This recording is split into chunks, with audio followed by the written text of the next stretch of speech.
What's up YouTube? Welcome back to another Awesomoto vlog. Alright, so before we get into today's video, it is now June and I want to do another drawing for the Awesomoto t-shirt giveaway. If you didn't catch it in the last vlog, I'm going to be doing monthly shirt giveaways to any Awesomoto subscribers. So if you're a subscriber, you're automatically entered into each month's giveaway. So let's go ahead and do the drawing.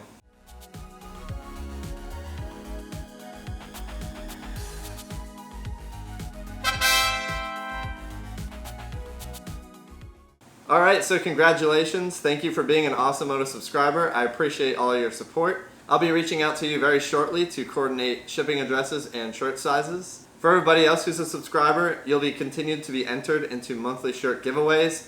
And to any of those who are not subscribers and you like GX470 content, it gets you notified anytime I upload new videos, and it also gets you entered into monthly t-shirt giveaways. Alright, so let's get into today's video. I want to first thank Lasfit for sponsoring today's video and providing these light pods that we're going to install on the GX. A few vlogs back, I installed Lasfit's LED light bar on the GX and I'm loving it. It provides a really good light output. The build quality of the LED light bar is awesome, and it even went through a 90 mph drop test and survived. So I teamed up with Lasfit to try out more of their products, and in today's video we're going to test out their light pods. One of the first things that I noticed about these light pods, and I don't know if this is an update to Lasfit's products, this box looks great. Like the packaging of these lights, it looks like something that you would get for some expensive electronic device like an iPad or something. It's just very awesome packaging, so props on that, Lasfit. This is a pretty good looking packaging setup you got going, and at first glance these light pods look awesome. So inside of this box here we've got our Lasfit light pods, which I'm going to pull these out and we'll set them out on the table. We also have brackets for mounting them, 2 of those, and then got a nice little accessories box. So for these light pods, they have a nice aluminum housing, pretty lightweight, but a very rugged feeling build to them. As you can see, I have the yellow tinted lens on here. I went with not only a yellow tinted lens, but I also went with their floodlight pattern. The nice thing about these light pods is that you can take out these 2 hex screws and you can pull this face cover off and you can change the lens out for a clear one. You can get them in a spot pattern, a flood pattern, an SAE fog/wide pattern beam, and lastly an SAE rated high beam / driving option. So another thing that I ordered off of Lasfit's website is I ordered one of their wiring harnesses. This wiring harness is meant for a dual light pod setup, so you get 2 connectors that span out. They hook up to your 12-volt battery, and there is a little clicker switch here. So I will be using this wiring harness, but I'm going to cut it and only use the connection pieces that'll mate up to this connector, and it'll give me an extension to run over to the aux beam switch controller. But if you don't have a switch controller and you just want to run these light pods, I recommend picking up one of these harnesses to run these light pods off of that, and you'll have a nice little button for turning on and off your light pods. I'll make sure to link all the products I use in this video down below so that you can have access to everything that I've used here in this video.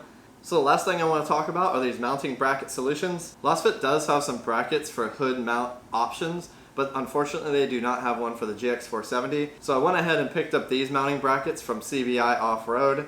These are nice brackets, very good build quality, and they're going to sit up under the hood and mount to the factory hood brackets. Alright, so before we install these light pods, we have to put on these brackets. So I'm just going to go ahead and do that right now.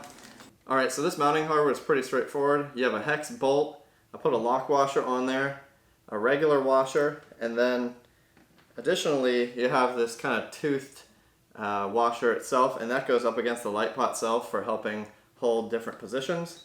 So really how this goes is it goes lock washer, regular washer, through the hole on the side, and then you put this grooved washer in between the bracket and the light pod itself. And they provide a hex key for tightening these down with the hardware, so just use the supplied tooling for that and you can adjust. I'm not going to put these too tight because I want to adjust the angle once it's mounted to the GX, but I'm just going to do it light tightening so that I can still kind of move things around a little bit, and then we'll tighten that down at the end.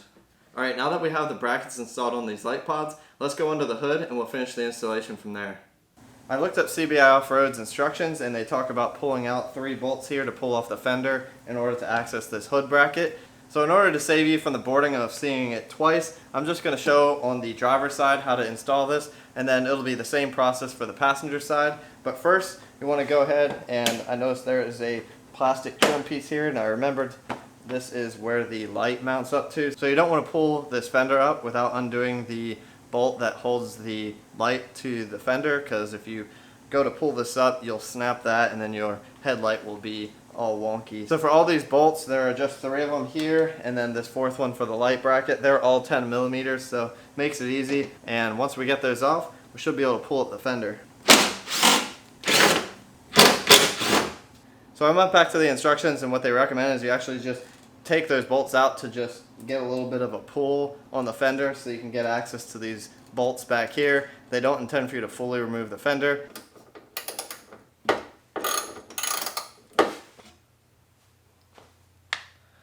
Alright, so I got the front bolt out. The back bolt's going to be the trickier of the two, just because I got to pull this away much further to get to, but not too bad.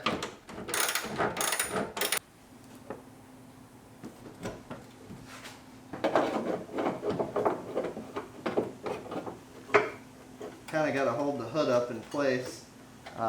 It's most of the weight is on the other hinge, so it's holding pretty well, but you kind of got to like align this manually here.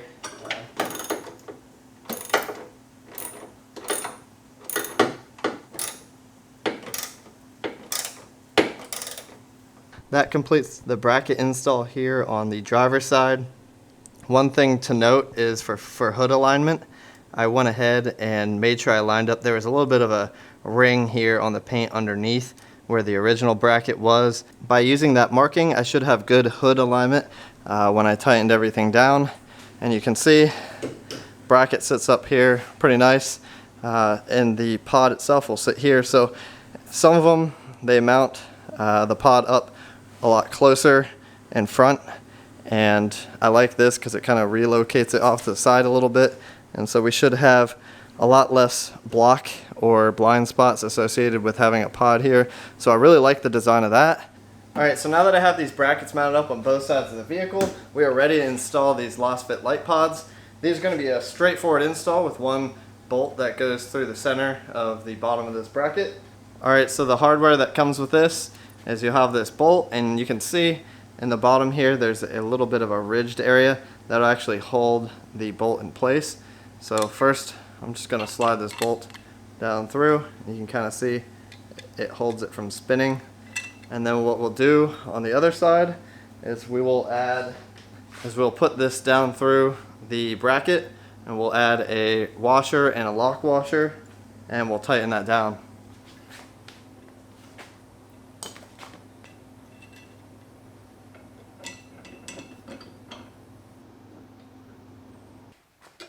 So as you do this, just kind of line up the light pod and put it in the position you would like. I'm going to have it tilting facing outward just a little bit. So the next thing I'm going to do is I want to tuck this wire harness down through under the hood. I'm going to follow the same line that I did with the light bar and just kind of tuck that in the same way. Alright, so I'm going to go to the other side and mount the passenger side light pod up the exact same way, tilting out to the passenger side hand of the vehicle. Alright, so now that I have both light pods mounted up, I have both the wiring harnesses draped down into the engine bay area. And the next thing I'm going to do is I'm going to cut this wiring harness that I ordered from Lasfit. Like I said, my reason for cutting is the fact that I have this aux beam switch controller here, and I'm going to wire up to that. But if you do not have this, you can keep this harness and you can wire them up just on their own and have a controlling switch for that. So I'm going to go ahead and cut these to size. For this light pod over here, I only need to go a short distance to get into this aux beam switch controller. So I'm going to just cut off probably 2 feet here just so that I have a little bit of slack for routing. So for the other side here, what I'm going to do so that I get my lengths correct, I'm going to plug in the harness over here. I'm going to route this cable up through the back of the engine bay here. There's this plastic cover, and this cover already has some wiring harnesses going through it already. So now that I have this ran through over to this side of the engine compartment, I'm just going to cut this harness. And then for the one that's close by here, I'm going to connect it up like so. And then I really only need just a little bit of slack here for wiring this up. All right, so once you have these wires stripped back, you can hook it into your switch controller. So I checked on the back of the box, and each light pod draws about 1.3 amps each. So you get about 2.7 amps-ish draw for the two of them combined. So for the two of those combined, you're gonna wanna have a switch circuit that can handle that. So for me, I'm actually gonna be hooking up to switch position 5 because I already have a sticker on the aux beam light controller from a while back when I first installed it. I was like, I'm just gonna put the sticker on there because I know I'm gonna eventually get ditch lights. So I put the sticker in switch position 5, which is actually a 10 amp fuse on here. Alright, so if everything is wired up properly, should be able to just turn on the vehicle, hit that switch position 5, and we should get some light pods illuminating. Alright, so these are the regular headlights, so I'll turn those off. And I have wired up here to switch position 5 the ditch lights, so you can see they're amber daytime running lights there. I can't get those off, but these should be overpowered by the ditch lights, so I'll hit that now. Wow. That's awesome. All right, so you can see there's not a whole lot of light being illuminated on the sides, and I think ideally I kind of want some side trail lighting illuminated on each side. So I'm gonna keep you guys in here, and I'm gonna go out and adjust left and right on these. All right, so there we have it. I like that. We got a lot more side illumination, and we got the nice yellow tint there. So that'll give us nice trail lighting on the side. All right, so here in the garage, that lighting position looks good, but it's a lot harder to tell in here than it is out on the trail. So I'm gonna wait till it gets dark, and I'm gonna take the drone out to the trails. We're gonna do some night shots and get some aerial views so you can see kind of some comparison with the light bar on the top and also the light pods. So let's wait till it gets dark. We'll go out to the trails and we'll test these light pods out.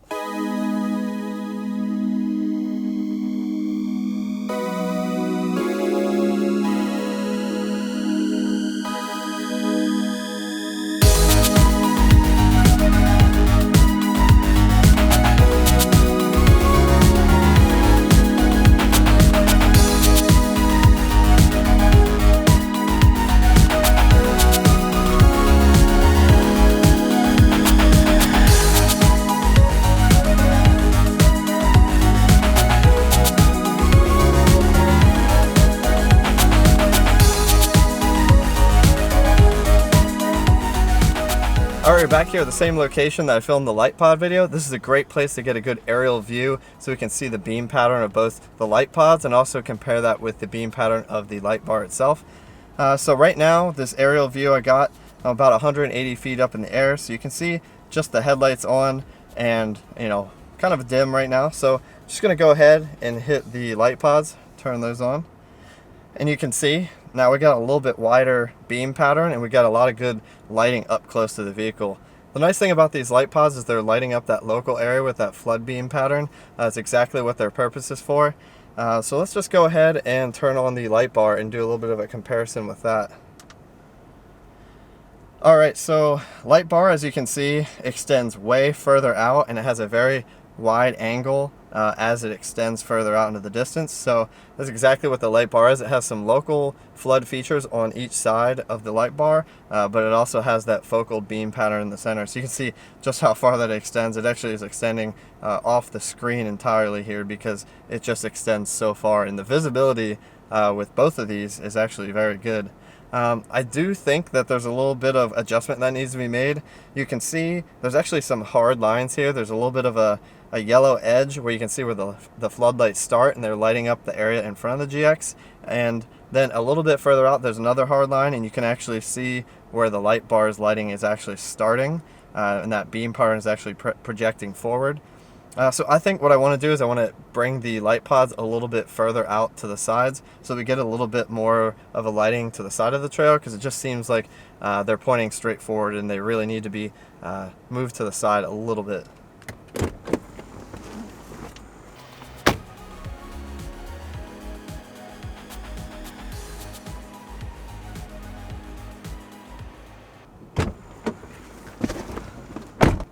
Wow, that is awesome. That made a huge difference. As you can see here, we got tons of nice lighting now way off to the sides, and I can see both sides of the trail on my side here.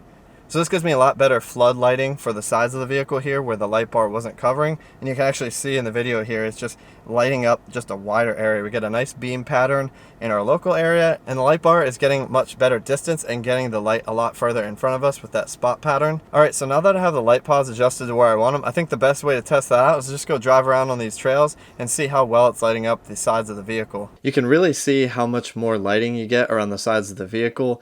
So due to the fact that the light bar is a white LED, you can actually see very easily where the light bar starts and stops and how much the effect of the fog lights lights up the local area. I truly like the combination of these two lights together. The fog light is giving us that nice trail lighting on the sides, and then we got the LED up top lighting up the path in front of us, which is a really nice combination to have. With the light pods themselves, you have a lot of customizable options. So if you're in a scenario where you don't have a light bar and you want to get more of a spot pattern, you can go ahead and get the light pods in a more spot pattern. If you're like me and you already have a light bar, these are a great addition to give you that trail lighting on the sides. Whether you're a fan of the yellow lighting or you prefer white lighting, the great thing is Lasfit has the customizable options for you to pick different beam patterns and also the color of the lens. Overall, this is a great value at $130 for these light pods. You're really getting a lot for your money. You're getting a quality light output product at a fraction of the price of some of the bigger manufacturers, and it gives you more room in your budget to spend on other modifications for your vehicle, so you're not dropping a couple $1,000s on lighting products. Alright, well that about does it for today's video. If you like this video, hit that thumbs up button down below. It lets me know whether you like today's content. So go ahead and hit that subscribe button if you're interested in GX470 content. It'll get you notified anytime I upload new videos, and it'll also get you entered in the monthly t-shirt giveaways. Alright, well I'm going to end things here. If you have any questions about today's video or any of the install steps, comment down below and I'll respond to you as soon as I can. Alright, well I'm going to end things here. Thank you so much for watching, and we'll see you on the next one.